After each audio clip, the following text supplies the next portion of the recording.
Stroll through Corning's Gaffer District in New York's Southern Finger Lakes, where farm-to-table food and wine bars mix with historic architecture and a myriad of stunning glass. This small city is big on cuisine and culture. Here are a few destinations you shouldn't miss.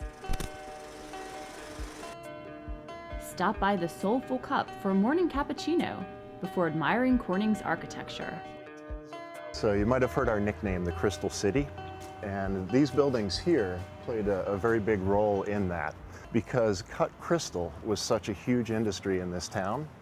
And the buildings here that I'm pointing to are the old Hawks buildings, where T.G. Hawks and Company would cut all sorts of brilliant glass. Talented glassworkers from T.G. Hawks and Company created works for illustrious clients, including the White House, employing more than 400 workers by the turn of the century.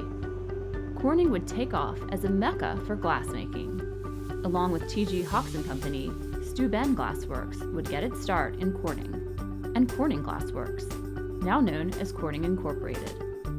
Take a walk across the historic Centerway walking bridge to check out the view and learn about Little Joe Tower before soaking in more history back in Centerway Square. So this is Centerway Square. It's the center of our downtown.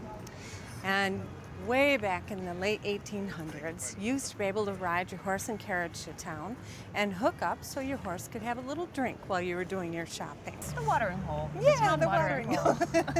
Not your average watering hole. Many well-preserved 19th century commercial buildings line Market Street, which has earned it a place on the National Register of Historic Places. Inside, glassmakers still sell their wares. Candy makers feature homemade, old-time candy, and galleries mixed with wine bars and diverse restaurants. So I'll take you into Hand and Foot. It's a really eclectic environment, and the food is just as eclectic, and it's delicious. That's a good combination. Yes, it is. In addition to Hand and Foot, the Cellar is a popular local spot, combining modern, homemade fusion cuisine with dozens of wines from both the Finger Lakes and further afield. So take a walk through America's Crystal City to enjoy the flavors of New York's Southern Finger Lakes.